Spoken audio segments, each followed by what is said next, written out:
நமஸ்காரம். ஆஸ்ட்ரோ பிரிண்டா கோயம்புத்தூர்ல இருந்து நம்ம ஜாதகம் பார்க்கறதன் மூலமா நம்மளோட கொடுப்பினையை மாத்த முடியுமா? ப்ரீடிட்டர்மைண்ட் அந்த டெஸ்டின்ட் விஷயத்த சேஞ்ச் பண்ண முடியுமா? அடிக்கடி கேட்கப்படுற கேள்வி. எதுக்காக இப்ப ஜாதகம் பார்க்கறோம்? நேத்து கூட யாரோ கேட்டிருக்காங்கன்னு சொல்லி ஸ்டாஃப் வந்து எனக்கு ஃபார்வர்ட் பண்ணியிருந்தாங்க. Kindly ask ma'am and answer me. Are we can we change predestined things by being very conscious அப்படிங்கிற மாதிரி ஒரு பெரிய கொஸ்டின்ஸ் 2-3 கொஸ்டின்ஸ் வந்தது. இது அவங்க ஒருத்தருக்காக மட்டுமான ஆன்சர் இல்ல. ஆல்ரெடி நிறைய வீடியோஸ் இதை பத்தி நம்ம பேசியிருக்கோம். டிஎன்ஏல நம்ம டீல் பண்ற விஷயமே முதல்ல என்ன அப்படின்னா, கடந்த கால பிறவிகள்ல என்னென்ன விதங்கள்ல கர்மாவை உருவாக்கிட்டு வந்திருக்குமோ, பணத்தால, பொருளால, உடம்பால, எண்ணங்களால, வார்த்தைகளால ஒவ்வொரு செகண்டும் கர்மாவாத ரெஜிஸ்டர் ஆயிருக்கும். நட்சத்திரங்கள் சித்திரகுப்தன். அந்த நட்சத்திரங்களை வச்சுதான் நம்ம இந்த மாதிரி எல்லாம் கர்மா டீட்ஸ் ஆக்டிவேஷன் அவங்க பண்ணிருக்காங்க, போன ஜென்மத்துல நல்ல கெட்ட விஷயங்களை ஆக்டிவேட் பண்ணிருக்காங்கிறத நம்ம பார்த்து தெரிஞ்சுக்கிறோம். அதை சார்ந்துதான் உங்களோட இந்த பிறப்பு இருக்கு. அது சொன்னேன்ல, we are the worst director in every birth. We should be the best director. நம்ம அடுத்த பிறவியில என்னவா பிறக்கணும் அப்படிங்கறத இப்ப உட்கார்ந்து நம்ம ஸ்கிரிப்ட் எழுதிட்டு இருக்கோம். நெக்ஸ்ட் பர்த் நம்மளோட எப்படி இருக்க போகுது அப்படிங்கறத நம்ம தான் உட்கார்ந்து கதை, திரைக்கதை, வசனம்லாம் இப்ப எழுதிட்டு இருக்கோம். இந்த பிறவியில நம்மளோட செயல்பாடுகள் மூலமாக அது எந்த விதத்திலயும் இருக்கலாம், ஐம்புலன்களை சார்ந்து எப்படி வேணாலும் இருக்கலாம். எண்ணங்களால இருந்தா கூட அது ஒரு ஸ்கிரிப்ட் தான், அது ஒரு சீன். அடுத்த பிறவில நம்ம அதை ஃபேஸ் பண்ணி ஆகணும், அதை கிளென்ஸ் பண்ணி ஆகணும். இப்ப நம்ம பார்த்துட்டு இருக்கிற ஒவ்வொரு விஷயமும் கடந்த பிறவில நம்ம எழுதிட்டு வந்த கதை, திரைக்கதை, வசனம் தான். தயாரிப்பாளரும் நம்ம தான், டைரக்டர், ப்ரொடியூசர் எல்லாமே நம்ம தான். எனக்கு அந்த வேர்டு தெரியல. டைரக்டர், ப்ரொடியூசர் ரெண்டுமே நம்ம தான். நம்ம இயற்றாத எந்த ஒரு விஷயத்தையும், போன பிறவிகளை நம்ம செய்யாத எந்த ஒரு நல்ல கெட்ட விஷயத்துக்கான பலனையும் இந்த பிறவில நம்ம பார்க்க போறது இல்லை. இப்ப நம்ம இருக்கிற ஒவ்வொரு விஷயமே ப்ரீவியஸ் பர்த்தோட டீட்ஸ் மட்டும்தான். இருக்க போற இந்த பிறவி முழுக்க நம்ம பார்க்க போற விஷயங்கள். இப்ப நம்ம பண்ணிட்டு இருக்கிற ஒவ்வொரு விஷயமும் நம்மள அடுத்த பிறவிக்கான காரணமா இருக்க போது, தொடர்ச்சியா இருக்க போகுது. அப்ப நம்ம அதை எப்படி ஆகமிக்கிறமா நம்ம எப்படி இருக்கணும், எடுத்துட்டு போனோம்னு பாத்துக்கலாம். அப்ப என்ன மாதிரி நம்ம படம், கதை, திரைக்கதை, வசனம் எழுதணும், நம்ம எவ்வளவு கவனமா எழுதணும். ஆனா நம்மளால அப்படி இருக்க முடியறது இல்ல. அதான் பர்த் சைக்கிளோட கேம் அண்ட் பிளே, யூனிவர்ஸோட பிளே. அதுதான் ஃப்ரீவில் நம்ம கிட்ட கொடுத்தாச்சுன்னா நம்ம அதை எப்படி எடுத்துட்டு போறோங்கிறத பொறுத்தவரை நம்மளோட அடுத்தடுத்த பிறவிகள்.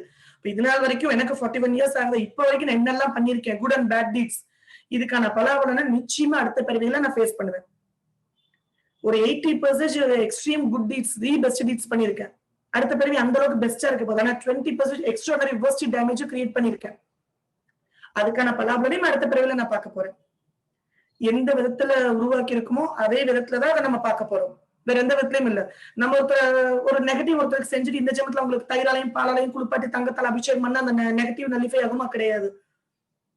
எந்த விதத்துல ஒருத்தருக்கு ஒரு பெயினை கொடுத்தோமோ, ஒரு விஷயத்துல ஒரு நெகட்டிவிட்டிஸ் கிரியேட் பண்ணுமோ, அதே விஷயத்துல அந்த பெயினையும் அதே விஷயத்துல அந்த நெகட்டிவிட்டிக்கான ரிசல்ட்டையும் பார்த்தாலும் அடுத்த பிறவியில. அப்ப எதுக்கு இப்ப ஜாதகம் பாக்குறோம்? ப்ரீவியஸ் பர்த்ல என்னெல்லாம் விஷயங்கள் தவறு பண்ணிருக்கோங்கிறத நம்ம டிஎன்ஏ மூலமா, நட்சத்திரம் மூலமா தெரிஞ்சுக்கிட்டு இந்த பிறவியில அதை எப்படி நம்ம பாசிட்டிவா ஓவர் கம் பண்ணி போறது. ப்ரீவியஸ் பர்த்ல நம்ம ஆல்ரெடி கருக்கலைப்பு பண்ணிருக்கோம், நமக்கு தெரிஞ்சு போச்சு. இந்த ஜென்மத்துல நமக்கு சைல்டு பர்த்ல டிலே இல்ல, ஒன்னா கெட்டிங் பிரெக்னன்ட், அல்லனா டெலிவரி, அல்லது பேரண்டிங், இல்ல ரிப்பீட்டட் அபார்ஷன்ஸ். குழந்தைகள் நினைச்சு பெரியவங்க ரொம்ப அழுவாங்க, குழந்தையை பறி கொடுப்பாங்க. அப்ப இது எல்லாமே ப்ரீவியஸ் பர்த்ல நம்ம கிரியேட் பண்ணிட்டு வந்திருக்கிற அந்த negative impact towards child and infant womb. அப்ப இந்த ஜென்மத்துல எகைன் அதே தவிர நம்ம செய்யாம, அந்த குழந்தைகிட்ட எனிமிட்டி வளர்த்துக்காம, எந்த விஷயத்துல நம்ம பொறுப்பு இல்லாம இருந்தோம், இந்த பிரிவில் அந்த விஷயத்துல நம்ம ரொம்ப பொறுப்போடு இருந்துக்கிறது.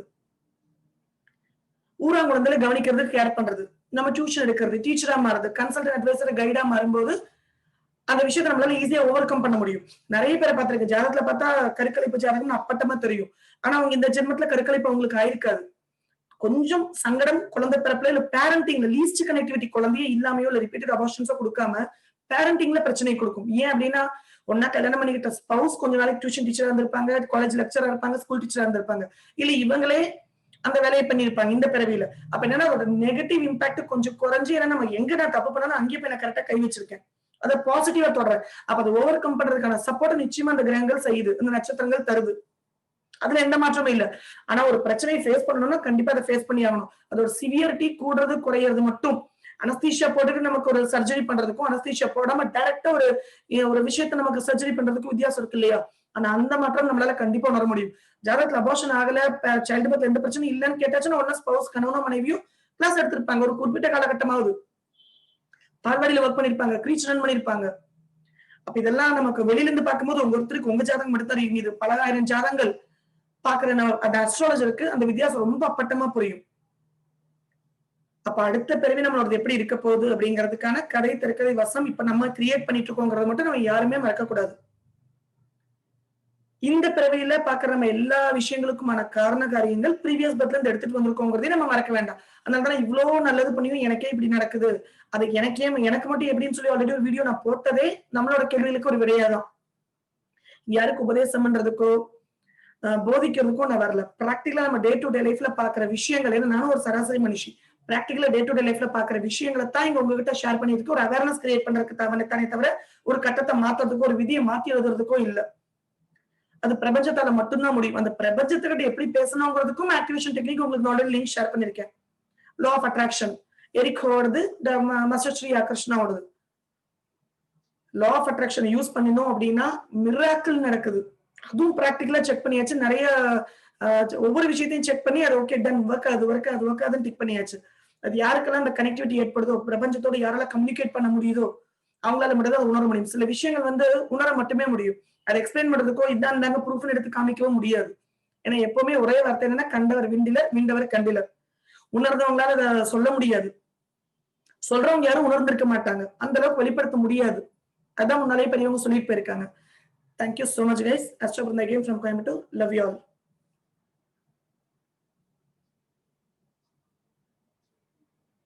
Bye.